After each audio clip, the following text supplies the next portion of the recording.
फिलहाल कुछ दिन से पुरुष समाज बड़ा सदमा में आइल बा। काहे कि एगो कांड सुन लेले बा ड्रम वाला। अपने पति की हत्या के बाद मुस्कान और उसका बॉयफ्रेंड साहिल जेल में। ऐसे सदमा में नहीं किया है। काहे कि रवा सब एगो कांड सुन नहीं हमने की औरत के ऊपर बहुत सारा कांड आते।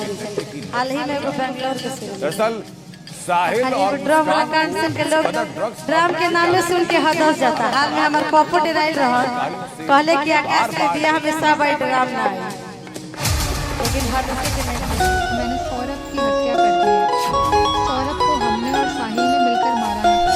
काहे कि मेहरारू झूठे बदनाम बाड़ी, गलती ज्यादा मरता पति के 15 टुकड़े करने में घबराहट नहीं हुई। छाने बदले नशे के बगैर घबराहट नहीं। मुझे जेल बेचैनी होती है। तहरो मिजाज राजो हेलो हेलो धोखेबाज राजो उड़न बाज राजो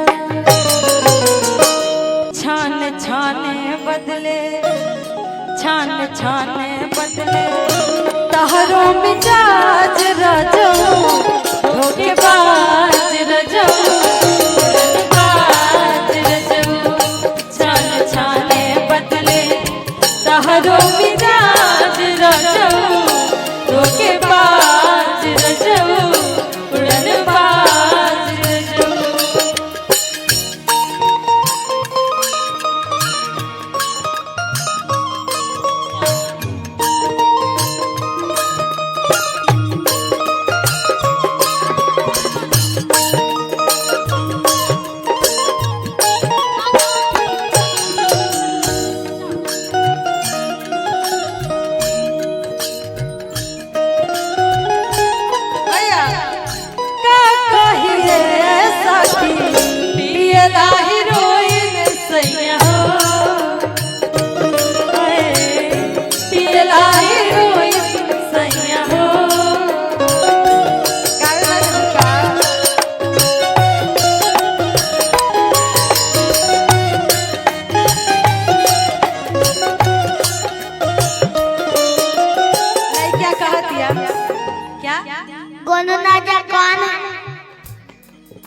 क्या पूछ लइकिया कहत दिया का कहत दिया घर भर के जीमा सैया हमरे कपार बा हमरे कपार बा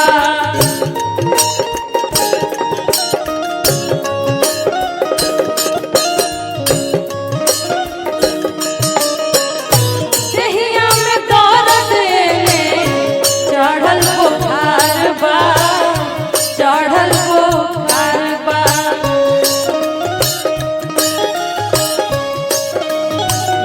ऋषि भाई एजा श्रोता के कमी बा, लेकिन यूट्यूबर वाला के कमी नहीं है। देखिए कार्यक्रम के अंतिम क्षण चल रहा बा, लेकिन यूट्यूबर वाला भी तुरंत कुछ देर पहले भी एक जना आइले हैं। लइकिया कहा दिया हेले सुना अक्का को हटिया चल जा होने जाके पूछा हेले ना घर भर के जीमा सैया हमरे कपार बा हमरे कपार बा।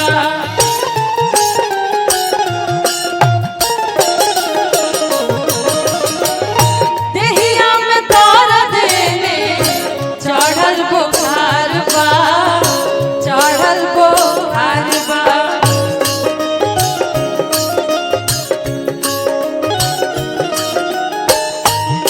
बात बुझबना बात बुझबना काहे ना बुझाय नाराज राजो धोखेबाज राजो उड़नबाज राजो छान छाने बदले तहरो मिजाज राजो धोखेबाज राजो उड़नबाज राजो।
तारे नाम तारा लेके पता के भेजला साहिल के भेजला क्या? यहाँ कौन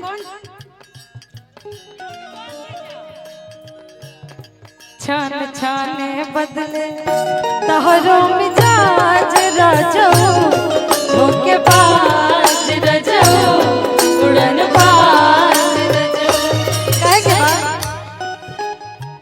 तेरा दिल भी जाना बेकरार हो जाए तेरा दिल भी जाना बेकरार हो जाए रब करे तुझको भी प्यार हो जाए रब करे तुझको भी प्यार हो जाए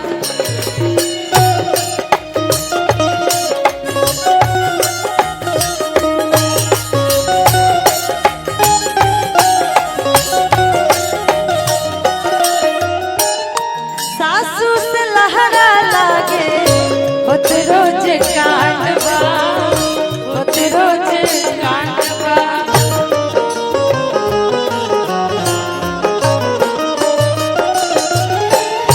सासू से लहरा लागे होत रोज कांडवा होत रोज कांडवा छोटका देवारावा के अलगे डिमांड बा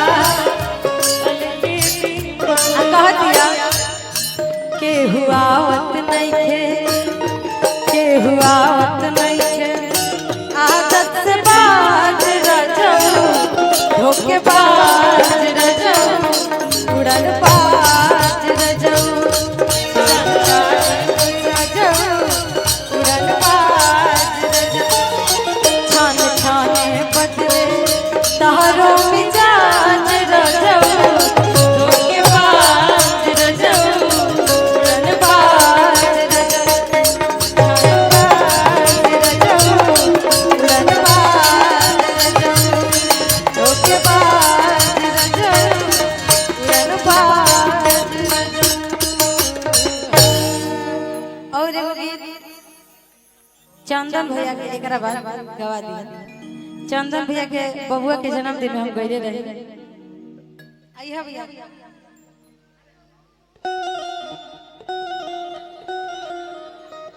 तहरा के केहू छुएला ता ई के कहता एगो मेहरवा कहती है तहरा के केहू छुएला ता जर जल जुआ तहरा के केहू छुएला ता जर जल जुआ तहरा के केहू ताकेला ता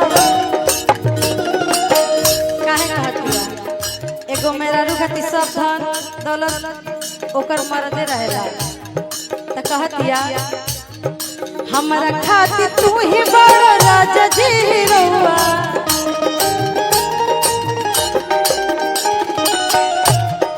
हमरा खातिर तू ही बड़ राजा जी रउआ तहरा के केहू छुएला त जर जल जुआ तहरा के केहू छुएला त जर जल जुआ ए भैया बाकी एमे दोस्त दूसरा के नहीं के उनके बा तुम तो धोखेबाज हो वादा करके भूल जाते हो तुम तो धोखेबाज हो वादा करके भूल जाते हो रोज रोज तुम जो सनम ऐसे करोगे रोज रोज तुम जो सनम ऐसे करोगे हम जो रूठ जाएंगे तो हाथ मलोगे तुम तो धोखेबाज हो वादा करके भूल जाते तहरा के केहू छुएला ता जल जल जुआ तहरा पे केहू ताकेला ता कहतिया चलत रहे रुकला जब जब राजा जी नचावेला नचनिया ई लोग जब बाराती जाला लोग त नाच बाजा भइल रहेला तो मैं जब लइकवा नचनिया नचावेला त लइकिया कहतिया मेरा रुआ कहतिया जब जब राजा जी नचावेला नचनिया